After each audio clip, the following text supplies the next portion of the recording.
Wax or miracle? In the year 1909, representatives of the Catholic Church and medical professionals gathered in France to open the tomb of Bernadette Soubirous. She had been buried 30 years earlier. When they removed the heavy lid, they expected to find only bones and dust. Instead, they found a face that appeared completely untouched by time. Her skin was intact, her hands were perfectly preserved, and she looked as though she were merely sleeping. Bernadette is one of the most famous examples of the incorrupt saints. Across the world, there are hundreds of bodies displayed in glass shrines that seem to defy the natural laws of biology. For centuries, these bodies have been venerated as physical proof of divine favor. But what is actually happening inside these glass cases? Are we looking at a supernatural miracle, a rare but natural scientific anomaly, or the careful work of human preservation?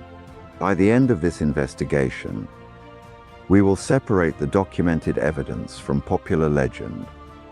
We will examine what the Church really teaches about these bodies today, what modern medical examinations have revealed, and why some of the most famous incorrupt saints might not be exactly what they appear to be. The idea that exceptional holiness could prevent physical decay goes back to the earliest days of Christianity.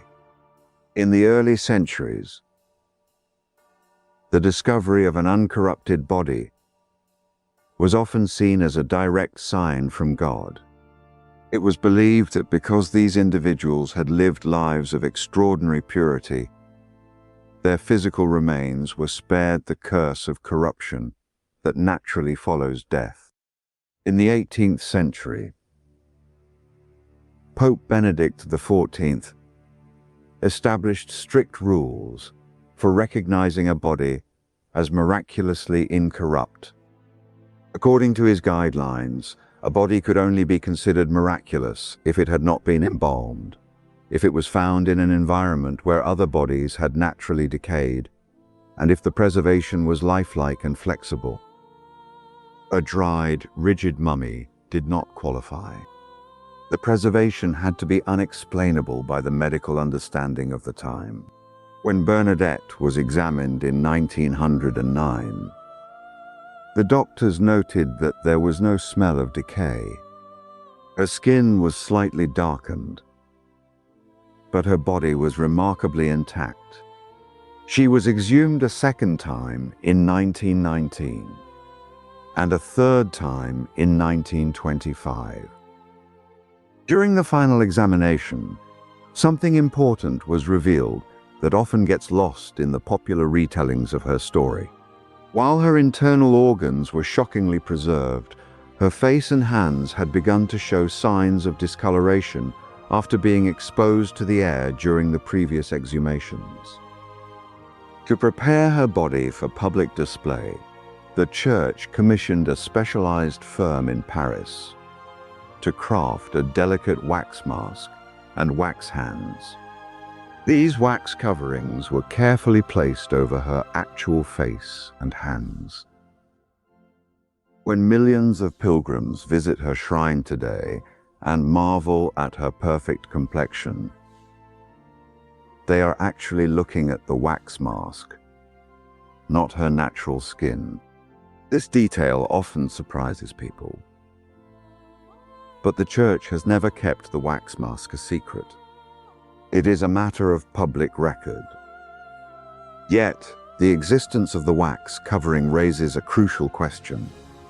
If the body requires a mask for public display, does that mean the miracle is a fraud? Not exactly. The remarkable preservation of her internal organs after decades in a damp grave remains a fascinating medical reality. But it forces us to draw a sharp line between popular perception and documented fact. The case of Bernadette highlights the immense complexity of incorruptibility. but she is far from the only example. In Italy, the body of Saint Rita of Cascia has been preserved for hundreds of years. In Lebanon, the remains of Saint Charbel Makhlouf reportedly secreted a mysterious fluid for decades after his passing. Each case presents its own unique set of biological and historical circumstances. As we dig deeper into these extraordinary cases, we discover that the line between the natural and the supernatural is incredibly difficult to define. To understand what is truly happening, we have to look at how modern science explains some of these astonishing preservations. We must examine the strange chemical process known as corpse wax. And we must confront the uncomfortable truth about how some historical bodies were secretly treated before they were sealed in their tombs. Continuo para a próxima part 2. To understand the phenomenon of incorrupt saints, we must first look closely at the physical environments where they are buried. When a human body is placed in a highly humid, cold and oxygen-deprived environment, the normal biological process of decay can sometimes be completely interrupted. Under these rare conditions, a fascinating chemical reaction known as saponification can occur. In this process, the anaerobic bacteria that typically break down tissues interact with the natural fats present in the body. They convert those fats into a hard, soap-like substance called adipocere, often referred to as corpse wax. This natural chemical shell can preserve the exact shape of the face, limbs, and internal organs for centuries.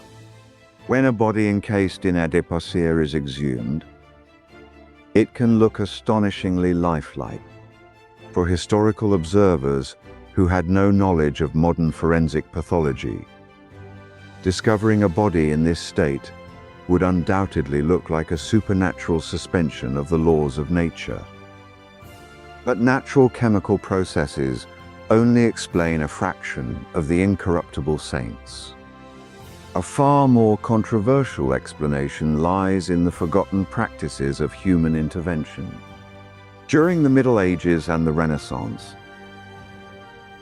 the bodies of important religious figures were frequently treated to delay decay. Followers often washed the remains of holy men and women with strong botanical oils and herbs, unknowingly creating an antibacterial environment. In some cases, the intervention was much more deliberate. Consider the case of Saint Margaret of Cortona, who passed away in the year 1297. For centuries, her remarkably preserved body was venerated as a miraculous sign of her deep spirituality. But in the late 1980s, a medical pathologist named Ezio Fulceri conducted a forensic examination of her remains. What he discovered fundamentally changed the understanding of her preservation. Beneath her garments, the pathologist found deep, deliberate incisions along her abdomen and thighs, carefully sewn shut with historical stitching. Saint Margaret had been professionally embalmed using a mixture of myrrh, aloe, and other traditional preserving agents. The local community, who originally performed this embalming, simply forgot about it over the passing generations. By the time she was examined by church authorities, the human effort to preserve her had faded from memory, leaving only the legend of a spontaneous miracle. This uncomfortable truth forces us to acknowledge that historical records of miracles often lack crucial context. Yet, just as we find cases of forgotten embalming, we also encounter mysteries that continue to puzzle researchers today. Saint Rita of Cascia died in 1457, and her body rests in a glass shrine in central Italy.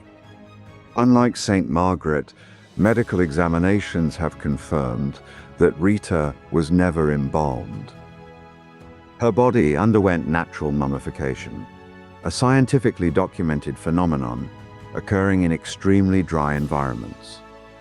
While mummification explains why her tissues did not disintegrate, it does not easily explain the historical reports surrounding her shrine.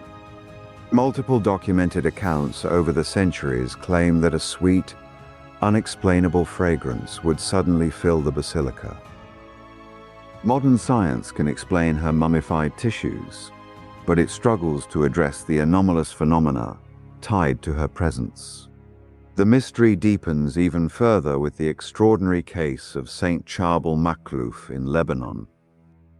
He passed away in 1898 and was buried without a coffin directly in the damp, freezing mud of his monastery's cemetery. According to biological laws, a body buried in wet earth should decompose rapidly. Instead, when monks opened the tomb months later, they found Charbel completely untouched by decay, perfectly flexible, and floating in a pool of freezing mud. He was cleaned and placed in a wooden coffin. But over the next several decades, his body did something that defies easy explanation. It continuously secreted a mixture of blood and a strange watery fluid. The volume of liquid was so immense that his robes had to be changed constantly. This phenomenon continued for over 60 years, verified by multiple independent medical doctors who examined the remains. Forensic science suggests that adipocere can sometimes trap moisture, but it cannot account for a body actively producing gallons of biological fluid decades after death. Today, his remains have finally dried into skeletal form. But for over half a century, his incorruptibility challenged every known medical boundary. These contrasting cases reveal a wide spectrum of preservation. We have natural corpse wax, forgotten human embalming, rare natural mummification, and bizarre fluid anomalies. But there is one final element we must examine to fully understand this mystery. We need to look at what the modern Catholic Church actually teaches about these bodies today, and why the Vatican is much more skeptical than you might think. When the Catholic Church investigates a potential saint today, the discovery of an uncorrupted body is no longer considered absolute proof of a miracle. This represents a massive shift from how the phenomenon was viewed during the early Middle Ages. Today, the Vatican's Congregation for the Causes of Saints employs a rigorous scientific approach that often surprises both believers and skeptics alike. If a body is exhumed during a canonization process and found to be remarkably preserved, the Church does not immediately declare it a supernatural event. Instead, a team of medical professionals, forensic pathologists and historians, is brought in to conduct a thorough examination. Their job is not to prove a miracle, but to look for any possible natural explanation. They search for traces of chemical embalming agents. They analyze the soil composition of the grave, and they measure the temperature and humidity levels of the burial site. If the preservation can be explained by adipocere, natural mummification, or forgotten human intervention, the Church classifies the preservation as a natural biological occurrence. We can see this modern transparency in the recent case of Carlo Acutis. He was a young Italian teenager who passed away in the year 2006 and was later beatified by the Church. When his tomb was opened for public veneration, Photographs of his remarkably lifelike face quickly spread across the internet. Thousands of people immediately claimed another miracle of incorruptibility had occurred. But the ecclesiastical authorities were quick to correct this popular assumption.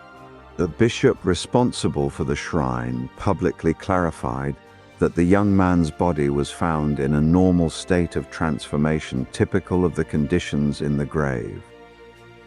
While his remains were surprisingly well integrated, they were not completely incorrupt.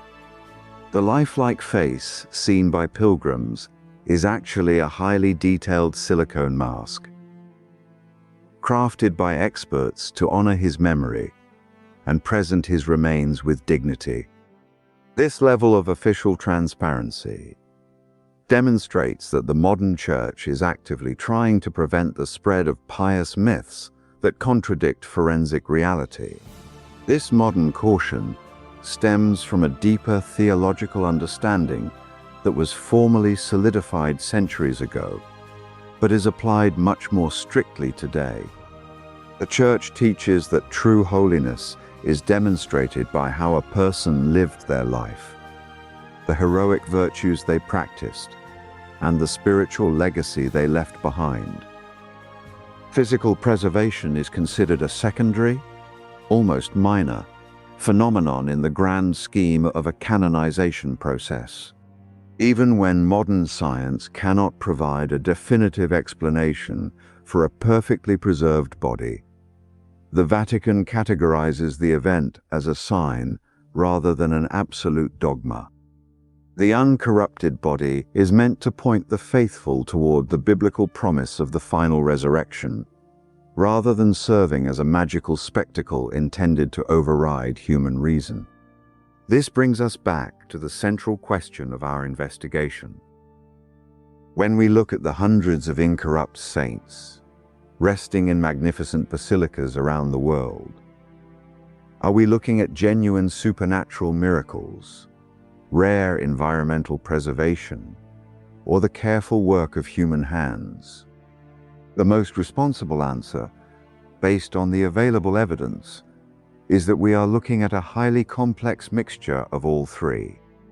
In many historical cases, we are undoubtedly looking at natural mummification and the fascinating chemical reality of corpse wax. These specific bodies were placed in accidental microclimates that completely halted the natural laws of decomposition. In other historical cases, we are looking at the well-intentioned but long-forgotten efforts of followers who washed and treated the remains of their spiritual leaders with strong botanical preserving oils. And in almost all modern displays, from Bernadette in France to Carlo Acutis in Italy, we are looking at beautiful wax or silicone coverings designed to protect degrading tissue from exposure to the air. But acknowledging the science of saponification and the history of embalming does not erase the profound mystery surrounding these historical figures.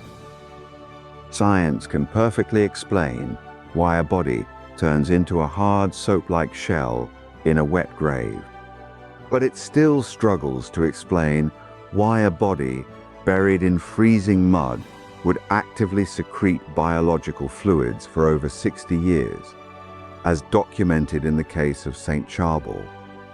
Pathology can accurately identify dried mummified tissues, but it cannot easily account for the documented historical anomalies, such as sudden unexplainable fragrances or sudden thermal changes, that often accompany these specific individuals. The incorrupt saints challenge our modern desire for simple, absolute answers. They force the strict scientific mind to confront bizarre biological anomalies that resist easy categorization. And at the same time, they force the devout believer to acknowledge the physical realities of forensic pathology and the historical necessity of preservation techniques. What remains undeniable is the enduring impact these men and women have on the millions of people who travel across the globe to see them. Their quiet presence in those dimly lit glass shrines continues to bridge the gap between the ancient spiritual world and our modern scientific era. If you found this investigation insightful and want us to examine the medical evidence and historical controversies surrounding the stigmata of Padre Pio, leave the word Pio in the comments below.